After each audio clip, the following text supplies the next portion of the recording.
अरुणाचल प्रदेश के state president यामरा तायाजी, secretary टोको निकम जी, vice president टोको ओबी जी, वंदे मिली जी, डॉक्टर मेलो ताशो जी, प्रेसिडेंट यूथ विंग कीपा नातोंग जी, सेक्रेटरी मौसमी ड्यू जी, CYSS के स्टेट प्रेसिडेंट ताना तमर जी, और मैं सबसे ज्यादा बधाई देना चाहूंगा आज के कार्यक्रम का संचालन कर रहे हमारे साथी का, जिनकी हिंदी सुन के मैं हैरान रह गया, वास्तव में बता रहा हूं। मुझे बड़ी प्रसन्नता हुई जब मैं अरुणाचल प्रदेश आ रहा था, तो मुझे लगा भाषा की बहुत परेशानी आएगी, पता नहीं हिंदी समझने वाले लोग मिलेंगे कि नहीं मिलेंगे। लेकिन कार्यक्रम का संचालन हमारे साथी जब यहां पे कर रहे थे, स्टेट के स्पोक्स पर्सन, तो मुझे लगा कि बहुत सारे नॉर्थ इंडिया के लोग इनसे हिंदी सुन के शर्म आएगी उनको कि वास्तव में कितनी अच्छी हिंदी बोल रहे हैं। और मैं यहां पे जो अपनी नृत्य कला का प्रदर्शन किया हमारी बच्चियों ने, उनको भी बहुत हृदय से बधाई देना चाहता हूं। हमारा अरुणाचल जो गीत आप गा रही थी यहां पे, मैंने पूछा स्टेट प्रेसिडेंट साहब से, तो उन्होंने बताया कि ये अरुणाचल की खूबसूरती के बारे में, उसकी अच्छाई के बारे में डॉक्टर हजारिका साहब के द्वारा लिखा गया जो गीत है, उसको यहाँ पे लोग गा रहे थे। मैं आप सबको हृदय से बधाई देना चाहता हूं, शुभकामनाएं देना। सूर्य का पहला प्रकाश अगर इस प्रदेश के ऊपर पड़ता है, तो ये प्रकाश हमेशा आपको उन्नति की ओर ले जाए, ये प्रकाश हमेशा आपको विकास की ओर ले जाए, ये प्रकाश हमेशा आपको खुशहाली की ओर ले जाए, ये प्रकाश हमेशा आपको शांति, अमन और भाईचारे की ओर ले जाए। ऐसी मेरी प्रभु से कामना है, ईश्वर से कामना है। कितना खूबसूरत प्रदेश है। 26 से ज्यादा मेजर ट्राइब्स यहां पे रहते हैं और 100 सब ट्राइब्स यहां पे रहते हैं। इतनी विविधता, इतनी डाइवर्सिटी, इतने तरह के लोग इस एक प्रदेश में रहते हैं। यही असली भारत है। यूनिटी इन डाइवर्सिटी हमारी पहचान है। विविधता में एकता भारत की विशेषता है। लेकिन दुर्भाग्य से इस देश की सत्ता पर और अरुणाचल प्रदेश की सत्ता पर वो लोग काबिज हो गए हैं जो इस देश के अमन और चैन को बिगाड़ना चाहते हैं, जो बांटो और राज करो की नीति करना चाहते हैं। हम इनको कभी सफल नहीं होने देंगे। हम अमन से रहना चाहते हैं, भाईचारे के साथ रहना चाहते हैं, एकता के साथ रहना चाहते हैं। और मैं तो ये बार बार कहता हूं कि ये देश कैसे चलेगा? ये देश चलेगा बाबा साहब डॉक्टर भीमराव अंबेडकर के संविधान से। ये देश नरेंद्र मोदी और खांडू के फरमान से नहीं चलेगा, ये भारत के संविधान से चलेगा। बाबा साहब डॉक्टर भीमराव अंबेडकर, कितना अच्छा, कितना खूबसूरत संविधान लिखा उन्होंने। और आर्टिकल 1 लिखा पार्लियामेंट के अंदर। हम लोग उसको जब गए तो हमने उस पर शपथ लिया। आर्टिकल 1 कॉन्स्टिट्यूशन का कहता है, India that is Bharat shall be A union of states. ये आर्टिकल 1 कॉन्स्टिट्यूशन का कहता है। मोदी जी कहते हैं हम इंडिया का नाम बदल देंगे। 900 टाइम्स इंडिया का नाम कॉन्स्टिट्यूशन में आया है। ये किसी के पिता की देन नहीं है, ये बाबा साहब डॉक्टर भीमराव अंबेडकर के द्वारा कॉन्स्टिट्यूशन में इंडिया लिखा गया है। इंडिया का नाम बदलने की कोशिश बीजेपी वालों कतई मत करना, वरना पूरा देश तुम्हारे खिलाफ सड़कों पे खड़ा हो।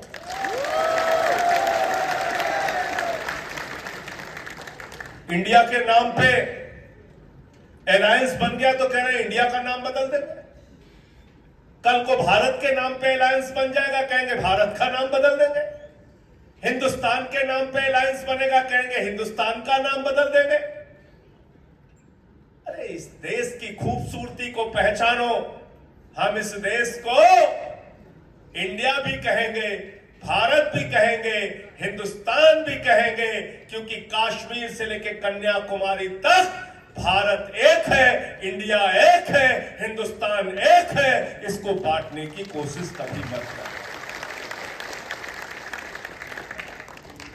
और एक बात और याद रखना कि ये आपको स्टेट के नाम पे, लैंग्वेज के नाम पे, कल्चर के नाम पे बांटना चाहते हैं।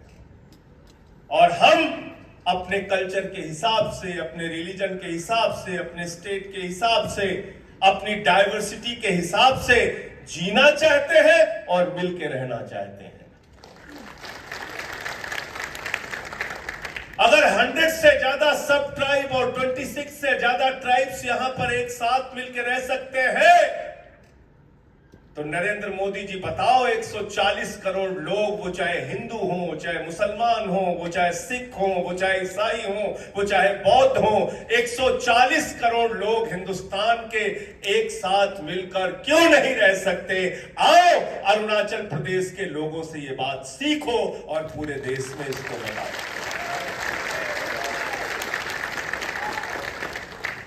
तुम गांधी के देश में हिंसा कराना चाहते हो?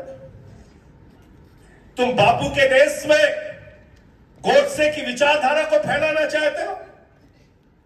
तुम इस देश को बांटना चाहते हो?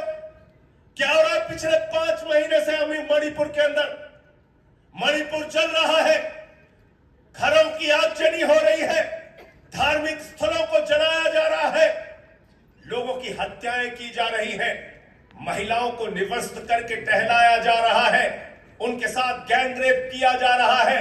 और मैं तो हैरान था, कई दिन तक मुझे अच्छे से नींद नहीं आई, रात में नींद टूट जाती थी जब मैंने पढ़ा कि एक कारगिल का योद्धा जिसने कारगिल के युद्ध में हिस्सेदारी ली थी, उस कारगिल के योद्धा ने कहा, मैंने इस देश की रक्षा तो की लेकिन अपनी पत्नी की रक्षा नहीं कर पाया। मैंने उसके बाद देश की पार्लियामेंट के अंदर मणिपुर की हिंसा के खिलाफ आवाज उठाई, मोदी ने मुझे सस्पेंड कर दिया। मैंने कहा एक नहीं 1000 बार सस्पेंड करोगे तब भी मणिपुर के लिए न्याय मांगता रहूंगा। तुम्हारी इन बदल भुर्तियों से डरने वाले नहीं। 5 महीने से देश का एक हिस्सा जल रहा है, वहां हिंसा हो रही है और हमारे देश के प्रधानमंत्री के मुंह से एक शब्द नहीं निकलता। वो चुनाव की रैलियां कर रहे हैं। मैंने बचपन में पढ़ा था कि रोम जल रहा था, नीरव बंसी बजा रहा था, आज मणिपुर जल रहा है, नरेंद्र मोदी चुनावी रैली कर रहा है।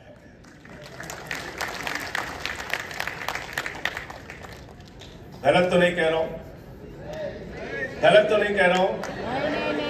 तो इसलिए आपसे कहना चाहता हूं, अगर आम आदमी पार्टी के सच्चे सिपाही हो आप लोग, और आज इतनी बड़ी तादाद में 2 महीने के प्रयास में, अगर राजेश शर्मा जी के प्रयास से, अगर हमारे स्टेट प्रेसिडेंट के प्रयास से, अगर हमारे साथियों के प्रयास से इतनी बड़ी तादाद में आप लोग इकट्ठा हुए हैं, तो आप सब बधाई के पात्र हैं। अरुणाचल प्रदेश में परिवर्तन आप लोग करेंगे, आम आदमी पार्टी के लोग करेंगे। राजेश शर्मा जी हमारे नॉर्थ ईस्ट के इंचार्ज हैं। मैं कल गया था, डॉक्टर चौधरी साहब, हमारे भूपेंद्र चौधरी जी आसाम के प्रेसिडेंट हैं। गुवाहाटी में बहुत बड़े कार्यकर्ताओं का सम्मेलन हुआ, और इतने छोटे से स्टेट में जहां 16 लाख की आबादी है, जहां इतना बड़ा एरिया है, एक एक एरिया 800-800 किलोमीटर की दूरी पर है, उस स्टेट के अंदर 2 महीने के प्रयास में अगर हमारे यामराज जी इतनी बड़ी सभा कर पा रहे हैं, आप लोग सारे लोग मिलकर इतनी बड़ी सभा कर पा रहे हैं, तो ये आम आदमी पार्टी के लिए बहुत बड़े गौरव की बात है, प्रसन्नता की बात है। आप सबको हृदय से बधाई देना चाहते हैं। लेकिन कुछ दुख था इनके मन में। मुझसे कह रहे थे कि यहां चुनाव होता है तो लोग पैसे बांटते हैं, चुनाव होता है तो शराब बांटते हैं, चुनाव होता है तो छोटी मोटी जरूरतें पूरी कर देते हैं और सरकार बना लेते हैं, चुनाव जीत जाते हैं। यह हमारे लोकतंत्र के लिए बहुत दुर्भाग्य की बात है। यह बहुत ही दुर्भाग्यपूर्ण है कि लोग पैसे देके टिकट खरीदते हैं पार्टियों का, उसके बाद लोगों का वोट खरीदते हैं और जब विधायक बन जाते हैं, मंत्री बन जाते हैं, मुख्यमंत्री बन जाते हैं तो 5 साल तक उस प्रदेश को लूटने का काम करते हैं, भ्रष्टाचार करने का काम करते हैं। और दुर्भाग्य से मित्रों यही हो रहा है अरुणाचल के साथ। आपके पहाड़ बेचे जा रहे हैं, आपकी माइंस बेची जा रही है, आपका कैरियर बेचा जा रहा है, आपका भविष्य बेचा जा रहा है, आपका राशन बेचा जा रहा है, आपका एजुकेशन बेचा जा रहा है, आपकी सड़कें बेची जा रही हैं। हम लोग 2 वक्त की रोटी खाते हैं और अरुणाचल प्रदेश के नेता सड़क खाते हैं, बिजली खाते हैं, पानी खाते हैं, स्कूल खा लेते हैं, पूरा का पूरा स्कूल खा लेते हैं, माइंस खा लेते हैं, कोयला खाते हैं, कोयला खाते हैं, खाते नहीं खाते बताओ? खाते हैं ना? अगर इनके करप्शन पे रोक लगाना है तो आम आदमी पार्टी जैसी ऑनेस्ट पार्टी यहां पे आपको लानी पड़ेगी। आम आदमी पार्टी की जिस दिन सरकार बनेगी, इन बेईमानों का सारा धंधा बंद हो जाएगा, क्योंकि इस पार्टी का जन्म हुआ है करप्शन के खिलाफ लड़ने से। अन्ना जी का आंदोलन चल रहा था, केजरीवाल साहब, हम लोग पूरा देश एक साथ निकल के हम लोगों ने कहा करप्शन के खिलाफ एक कानून बना दो, करप्शन के खिलाफ एक कानून बना दो। सरकार ने कहा कानून बनाना है तो विधानसभा में आओ, कानून बनाना है तो लोकसभा में आओ। और इस चुनौती को अरविंद केजरीवाल के नेतृत्व में देश की जनता ने स्वीकार किया और 10 साल के अंदर आप लोगों के कृपा और आशीर्वाद से केजरीवाल जी ने अपनी मेहनत से आम आदमी पार्टी को राष्ट्रीय पार्टी का दर्जा दिलाने का काम आप सबके साथ किया। बहुत बहुत बधाई के पास। और यह परिवर्तन देश के हर हिस्से में हो रहा है। इतनी भीड़ तो पहले दिल्ली में नहीं इकट्ठा होती थी जितनी अरुणाचल में आज इकट्ठा हुई है। तो जब आप लोग इस लोकतंत्र को बचाने के लिए, अरुणाचल प्रदेश को बचाने के लिए, इस खूबसूरत प्रदेश को बचाने के लिए काम करेंगे, निष्ठा और ईमानदारी के साथ काम करेंगे, तो लोगों को एक ही बात समझाना है। आज तुमको ये 5,000 रुपए दे रहा है, आज ये वोट मांगने वाला कैंडिडेट आपको 20,000 रुपए दे रहा है, 10,000 रुपए दे रहा है, दारू की बोतल दे रहा है, मुर्गा खिला रहा है, लेकिन जिस दिन ये जीत जाएगा आपके बच्चों के एजुकेशन को बेचने का काम करेगा, अरुणाचल प्रदेश के हॉस्पिटल्स को, सड़क को, स्टेडियम को बेचने का काम करेगा, अरुणाचल प्रदेश के फ्यूचर और भविष्य को बेचने का काम करेगा। और हमने देखा कि यहां पर एक नौजवान, उसका अब वो इस दुनिया में नहीं है, हमारा वो नौजवान ग्यामर, और उसने करप्शन के खिलाफ लड़ाई लड़ी। करप्शन क्या था? सिविल सर्विसेज में 40-40 लाख रुपए में पेपर लीक किया गया, 40-40 लाख रुपए में। उसके खिलाफ उस नौजवान ने आवाज उठाई। अगर आम आदमी पार्टी से जुड़ना चाहते हो, अगर अरुणाचल को करप्शन फ्री बनाना चाहते हो, अगर अरुणाचल प्रदेश के लोगों को कहना चाहते हो नो टू करप्शन, तो ग्यामर के रास्ते पे चलना पड़ेगा। ऑनेस्टी से इस प्रदेश को बचाने के लिए काम करना पड़ेगा। और जो स्टैचू बनाने की लड़ाई चल रही है, स्टैचू ऑफ ऑनेस्टी, उस स्टैचू ऑफ ऑनेस्टी को बनाने के लिए हम सारे लोग आम आदमी पार्टी के कार्यकर्ता काम करेंगे। ग्यामर यहां के हीरो हैं। क्यों? क्योंकि वो ऑनेस्टी के लिए लड़ाई लड़ी, और इसलिए इस प्रदेश को खोखला करने वाले लोग, उनको यह बताना पड़ेगा कि जो नेता पैसे देके चुनाव में टिकट लाएगा, पैसे खर्च करके वोट लेगा, एमएलए बनेगा, मिनिस्टर बनेगा, तो चुनाव जीतने के बाद वो रामायण की श्लोक तो नहीं पढ़ेगा, कुरान की आयत तो नहीं पढ़ेगा, बाइबल का पाठ नहीं करेगा। वो चुनाव जीतने के बाद करप्शन करेगा, जितना पैसा खर्च किया है उसका 10 गुना ज्यादा पैसा निकालने का काम करेगा। आम आदमी पार्टी क्या करती है? केजरीवाल जी क्या कहते हैं? वो कहते हैं ईमानदारी से मैं आपके लिए काम करूंगा, लेकिन उसकी पहली शर्त यह है कि ईमानदारी के साथ आपको हमको वोट देना पड़ेगा। गलत तो नहीं कह रहा हूं? ईमानदारी से वोट दोगे तो मैं ईमानदारी से काम करूंगा, करप्शन के नाम पे वोट दोगे तो करप्शन करेंगे। तो इसलिए ईमानदारी के नाम पर अगर आप वोट दोगे तो केजरीवाल साहब कहते हैं, और दिल्ली के अंदर वो करिश्मा अरविंद केजरीवाल ने करके दिखाया। जब सत्ता में आए तो किसी ने सोचा नहीं था, भारत के पहले मुख्यमंत्री अरविंद केजरीवाल बने, जिन्होंने कहा गरीब के घर में रोशनी तो होनी चाहिए, लेकिन उस रोशनी की कोई कीमत नहीं होनी चाहिए। फ्री इलेक्ट्रिसिटी दिल्ली के अंदर पहली गवर्नमेंट आम आदमी पार्टी की केजरीवाल जी की बनी।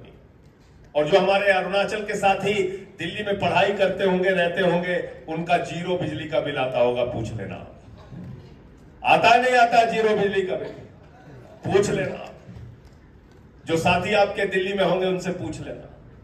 जीरो बिजली का बिल आता है, 200 यूनिट तक फ्री, 400 यूनिट तक आधे दाम पे।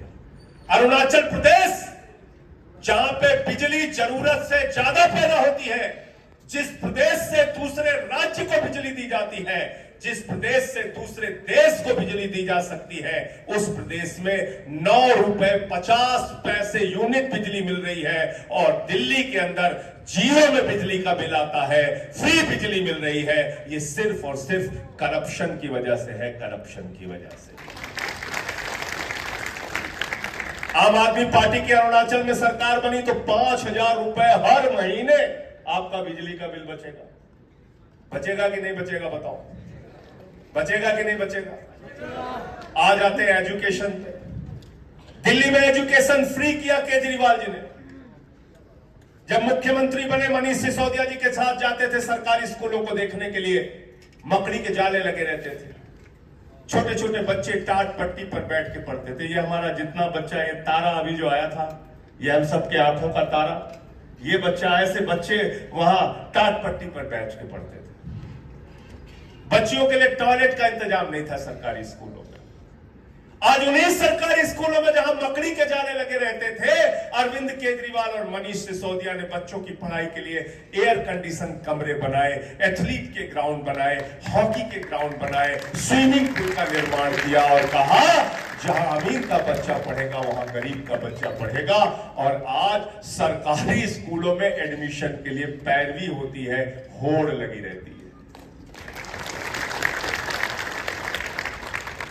अगर घर में आपके 5 बच्चे हैं मान लीजिए, और उनको आप सबसे कम फीस में प्राइवेट स्कूल में पढ़ाना चाहते हैं, तब भी तो 1,000 रुपए की फीस लगती है। कितने की फीस लगती है? 500 की लगती है। प्राइवेट स्कूल में कितने की फीस लगती है महीने की? बताओ। नहीं, फीस पर मंथ बच्चे की फीस कितनी है? अगर केजी में पढ़ता है तो कितनी फीस लगती है उसकी पर मंथ? बताओ। 1500 से 2000। 5 बच्चे हैं, अगर उनको फ्री एजुकेशन अरुणाचल में आम आदमी पार्टी की सरकार देगी तो 10,000 रुपए तो आपका एजुकेशन का बचेगा, हर महीने एजुकेशन का बचेगा। बचेगा कि नहीं? बताओ।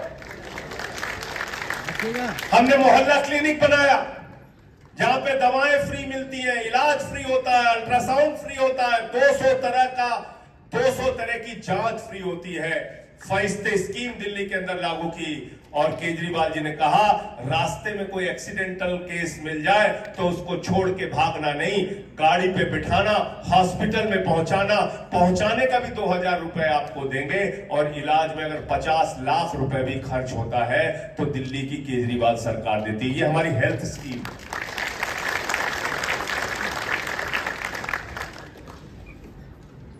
हिंदुस्तान के अंदर समझा कि एक महिला जो रोजगार करती है किसी के घर में, जाके बर्तन मांजती है या झाड़ू लगाती है या छोटे मोटे काम करती है, उस महिला को एक जगह से दूसरी जगह जाने के लिए रोज 50 रुपए 100 रुपए खर्च करना पड़ता है। देश के किसी मुख्यमंत्री ने इस तकलीफ का एहसास नहीं किया कि एक रेहड़ी वाले, एक गरीब आदमी, एक झुग्गी में रहने वाले आदमी की अगर 3 बेटियां हैं, उसको कॉलेज जाना है तो उसको रोज 100-150 रुपए का इंतजाम करना होता है। इस दर्द को, इस तकलीफ को, बेटियों की उन तकलीफ को समझने का काम अरविंद केजरीवाल ने किया। उन्होंने कहा माताओं, बहनों और बेटियों के लिए दिल्ली के अंदर बस की यात्रा पूरी तरीके से फ्री होगी, फ्री।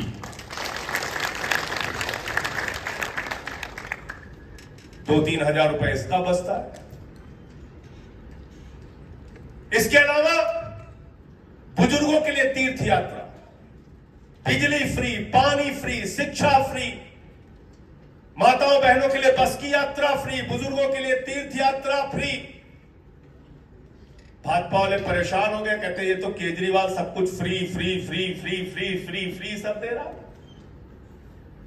कह लेंगे इनका बजट तो बर्बाद हो जाएगा, ये बजट तो खत्म हो जाएगा, केजरीवाल तो सरकार चला नहीं पाएंगे। लेकिन केजरीवाल ने वो करिश्मा करके दिखाया। दिल्ली के अंदर पिछले 8 साल से सब कुछ फ्री देने के बाद मुनाफे का बजट दिल्ली की सरकार दे रही है, केजरीवाल जी की सरकार दे रही है। इसका मतलब क्या हुआ? इसका मतलब यह है कि अगर अपने खजाने पे जिसका पैसा आपके टैक्स से भरा जाता है, अगर उस खजाने के ऊपर केजरीवाल को बिठाओगे तो वो पैसा आपके लिए काम आएगा। उस खजाने के ऊपर अगर खांडू को बिठाओगे तो वो पैसा लूट और भ्रष्टाचार के लिए काम आएगा। गलत तो नहीं कह रहा हूं? गलत तो नहीं कह रहा हूं? यहां पूरी की पूरी सरकार बदल जाती है। रात में कांग्रेस की सरकार रहती है, सुबह बीजेपी की हो जाती है। दिन में बीजेपी की रहती है, सुबह उठने पे फिर कांग्रेस की हो जाती है। ये अरुणाचल प्रदेश के अंदर बंद करना पड़ेगा और हम सबको इकट्ठा होकर आम आदमी की सरकार बनानी पड़ेगी, अपनी सरकार। हम तो कहते हैं आम आदमी की सरकार, आपकी सरकार। और मोदी जी किसकी सरकार चला रहे देश के अंदर? किसकी सरकार चला रहे बताइए? अडानी। जोर से बोलिए, धीरे आवाज आ रही है नौजवान में। किसकी गवर्नमेंट चला रहे नरेंद्र मोदी जी? अडानी। इंडिया की गवर्नमेंट चला रहे कि अडानी की? अडानी की। आकाश में चले जाओ तो हवाई जहाज किसका है? पीछे से आवाज नहीं आ रही, हमारी बेटियां बैठी हुई है, जोर से आवाज बताइए। किसका किसका है हवाई जहाज? किसका है? जमीन पे आ जाओ तो एयरपोर्ट किसका? समुद्र में चले जाओ तो सीपोर्ट किसका? पाताल में चले जाओ तो कोयला किसका? गैस किसका? बिजली किसकी? पानी किसका? सड़क किसकी? रेल किसका? तेल किसका? खेल किसका? तो इसीलिए मैं मोदी जी से कहता हूं, मोदी जी आप इंडिया के नहीं, अडानी के प्रधानमंत्री हो, अडानी के। किसी ने मुझसे कहा कि इस बार 2024 के चुनाव में इंडिया अलायंस और एनडीए की लड़ाई होगी। मैंने कहा हाँ, इंडिया अलायंस तो रहेगा, लेकिन ये जो एनडीए है ना, ये है new dealer of Adani. NDA क्या है? एनडीए क्या है? New dealer of Adani. इनको कोई काम नहीं करना। पूरा देश किसके नाम पे नीलाम कर रहे हैं? अपने दोस्त के नाम पे। अरविंद केजरीवाल देश के लिए काम कर रहे हैं, नरेंद्र मोदी दोस्त के लिए काम कर रहे हैं, ये फर्क है। मोदी जी कहते हैं भारत माता की जय, हम भारत की रेलवे बेचेंगे। मोदी जी कहते हैं भारत माता की जय, हम भारत का तेल बेचेंगे। भारत माता की जय, हम भारत का खेल बेचेंगे।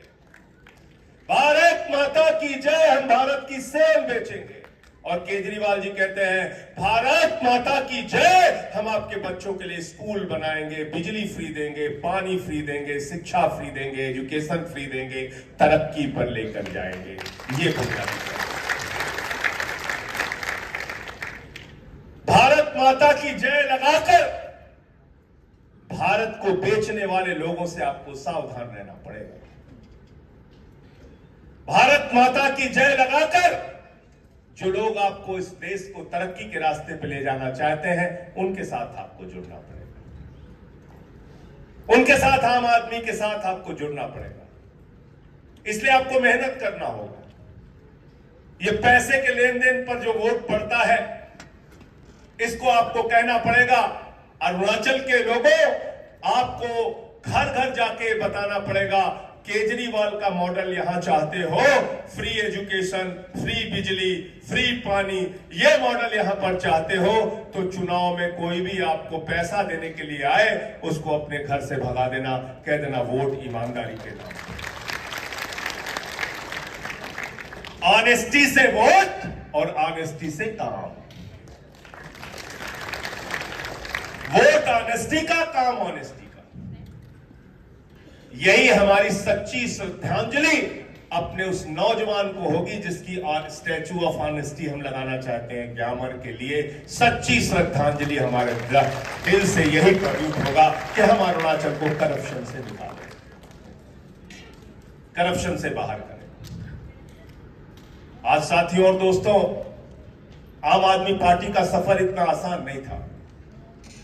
दिल्ली में जब केजरीवाल जी ने पार्टी बनाई तो लोग हंसते थे, हमारे ऊपर मजाक उड़ाते थे, कहते थे आम आदमी पार्टी वालों का पता नहीं चलेगा, इनका कहीं अता पता नहीं चलेगा। पहले चुनाव में 28 सीटें आई, दूसरे चुनाव में 67 सीट्स आई और तीसरे चुनाव में 62 सीट्स आई। दूसरे चुनाव में केजरीवाल जी को जब 67 सीट्स मिली तो बीजेपी वालों को 3 सीट आई। लोगों ने कहा बीजेपी को दिल्ली की जनता ने स्कूटर पार्टी बना दिया। बोले स्कूटर पार्टी क्या है? बोले एक स्कूटर पे 3 विधायक बैठो और विधानसभा जाओ। लेकिन 5 साल काम करने के बाद देश के पहले मुख्यमंत्री अरविंद केजरीवाल, जिन्होंने जनता से कहा भाइयों और बहनों, अगर आपके बच्चों की शिक्षा के लिए काम किया है, अगर आपके लिए इलाज के लिए काम किया है, अगर आपको फ्री बिजली, फ्री पानी देने के लिए काम किया है, तो मुझे वोट देना। जाति के नाम पर नहीं, धर्म के नाम पर नहीं, दंगे के नाम पर नहीं, फसाद के नाम पर नहीं, हिंसा के नाम पर नहीं, दिल्ली की तरक्की के नाम पर हमको वोट देना। और 62 सीट्स दिल्ली की जनता ने 2020 में दी। आप सबको मैं एक ही बात कहना चाहता हूं कि देश की अर्थ, और आप सब नौजवान हैं, पढ़े लिखे लोग हैं, यहां बहुत सारे पढ़े लिखे लोग रहते हैं। अपने देश के बारे में, अपने प्रदेश के बारे में 10 मिनट रोज सोचिए जरूर। 10 मिनट रोज पढ़िए कि देश के साथ हो क्या रहा है। जब आप पढ़ेंगे तो आपके मन में नाराजगी होगी, जब आप पढ़ेंगे तो आपको गुस्सा आएगा, जब आप पढ़ेंगे तो आप जान पाएंगे कि आपके साथ क्या हो रहा है। 13 लाख करोड़ रुपए साथियों, 13 लाख करोड़ रुपए चंद पूंजीपतियों का नरेंद्र मोदी जी ने माफ कर दिया। 6 लाख करोड़ रुपए का बैंक फ्रॉड हुआ पिछले 9 साल के अंदर। एक भी वादा जो आपसे किया उन्होंने पूरा नहीं किया। बोले काला धन लाएंगे, इतना काला धन लाएंगे कि हर आदमी के खाते में कितना जमा हो जाएगा, सबको याद है, कोई भूला नहीं है। 15 पैसे नहीं आए किसी के खाते में। नौजवानों को कहा 2 करोड़ नौकरियां देंगे, कोई नौकरी नहीं दी। कहा महंगाई कम करेंगे, महंगाई कम नहीं किया। कहा किसानों के फसल का दाम 2 गुना कर देंगे, नहीं किया। क्या किया मोदी जी ने? उल्टा बढ़ा दिया। क्या किया? चीन के राष्ट्रपति को झूला झुलाने का काम किया। उसको झूला झुलाते हैं, वो हमारी जमीन में घुसपैठ करता है। अरुणाचल प्रदेश के लोगों को मैं इसलिए भी बधाई देना चाहता हूं कि यहां पर रहने वाला एक एक इंसान सच्चा भारतीय है और भारत के साथ खड़ा है, भारत की सीमाओं के साथ खड़ा है। इस क्षेत्र में कोई घुसपैठ करने की कोशिश करता है, सबसे पहले अरुणाचल प्रदेश के नागरिक, यहां के संगठन के लोग आवाज उठाते हैं कि हमें चाइना की घुसपैठ नहीं चाहिए, हम भारत माता की जय लगाने वाले सच्चे भारतीय हैं, भारत के साथ। तो इसलिए जो मौजूदा परिस्थितियां हैं, मैंने आपको बताया, इससे अगर आपको निकलना है, इससे आपको अगर बचना है, तो उसका एक ही फार्मूला है, आम आदमी पार्टी के साथ जुड़िए और इस नई राजनीति, इस बदलाव की राजनीति का हिस्सा बनिए। दिल्ली में 3 बार से सरकार बनी, पंजाब में हमारी सरकार आ गई, पंजाब में भी 0 बिजली का बिल आ रहा है, 90% लोगों का 0 बिजली का बिल। तो हमारा तो नारा है, इंसान का इंसान से हो भाईचारा, यही पैगाम हमारा। केजरीवाल जी यही बात कहते हैं। हम हिंदू मुसलमान की राजनीति नहीं करना चाहते, हम इस देश को बांटने की राजनीति नहीं करना चाहते। ये लोग मंदिर के नाम पे, मस्जिद के नाम पे झगड़े कराने का काम करते हैं कभी, और मैं तो इस पार्टी का नाम ही बदल चुका हूं। पहले हिंदू को मुसलमान से झगड़ा कराओ, राजेश जी, हिंदू मुसलमान में झगड़ा कराओ, फिर हिंदू का सिख से झगड़ा कराओ, फिर हिंदू का ईसाई से झगड़ा कराओ, फिर हिंदू का हिंदू से झगड़ा कराओ, जाट का गैर जाट से झगड़ा कराओ, मराठा का गैर मराठा से झगड़ा कराओ, किसान का पुलिस के जवान से झगड़ा कराओ, पहलवान का पुलिस के जवान से झगड़ा कराओ। तो मैंने भारतीय जनता पार्टी का नाम बदल के भारतीय झगड़ा पार्टी रख दिया। झगड़ा कराने वालों की पार्टी है। गलती से आपके राज्य में आ गई है, अरुणाचल प्रदेश में। इस बार 24 में इन लोगों को विदा कर देना है। कर दोगे कि नहीं, बताओ, करोगे कि नहीं करोगे? इनकी नफरत की राजनीति को खत्म करोगे कि नहीं करोगे? इनके दंगे फसाद की राजनीति को खत्म करोगे कि नहीं करोगे? इनके जो देश और समाज को बांटने की राजनीति है, उसको खत्म करोगे कि नहीं करोगे? करना है, आपको करना है। और कौन सी पार्टी को लाना है? स्कूल, अस्पताल, बिजली, पानी की सुविधाएं देने वाली पार्टी, आम आदमी पार्टी को, केजरीवाल जी को लाना है। और क्यों ये बात मैं कह रहा हूं? मोदी जी हमारे यहां गए उत्तर प्रदेश में, एक सभा कर रहे थे। सुनिएगा, आपको अफसोस होगा कि देश का प्रधानमंत्री कैसा सोचता है। उस सभा में प्रधानमंत्री जी ने कहा, भाइयों और बहनों, अगर गांव-गांव में कब्रिस्तान है तो शमशान होना चाहिए कि नहीं होना चाहिए? बताइए आप। अरविंद केजरीवाल कहते हैं, भाइयों और बहनों, गांव-गांव में स्कूल होना चाहिए कि नहीं, मोहल्ला क्लिनिक होना चाहिए कि नहीं, सड़कें होनी चाहिए कि नहीं, बिजली होना चाहिए कि नहीं, पीने का साफ पानी होना चाहिए कि नहीं? नरेंद्र मोदी जी कहते हैं, गांव-गांव में शमशान होना चाहिए कि नहीं होना चाहिए? बताओ, शमशान बनाने वाली पार्टी आपका भला कर सकती है क्या? कर सकती है क्या? कर सकती है क्या? तो ये शमशान बनाने वाली पार्टी को इस बार अरुणाचल प्रदेश से निकाल के बाहर करना है और आम आदमी का राज यहां पे स्थापित करना है। बहुत बहुत शुक्रिया, बहुत बहुत धन्यवाद। दिल की गहराइयों से आप सबका बहुत बहुत आभार कि आपने इतने अच्छे ढंग से मेरी बातों को सुना, और मेरी बातों में कुछ भी आपको अच्छा लगा हो तो इस बात को अरुणाचल के गली, मोहल्ले और गांवों तक पहुंचाइएगा। इंकलाब जिंदाबाद, आम आदमी जिंदाबाद।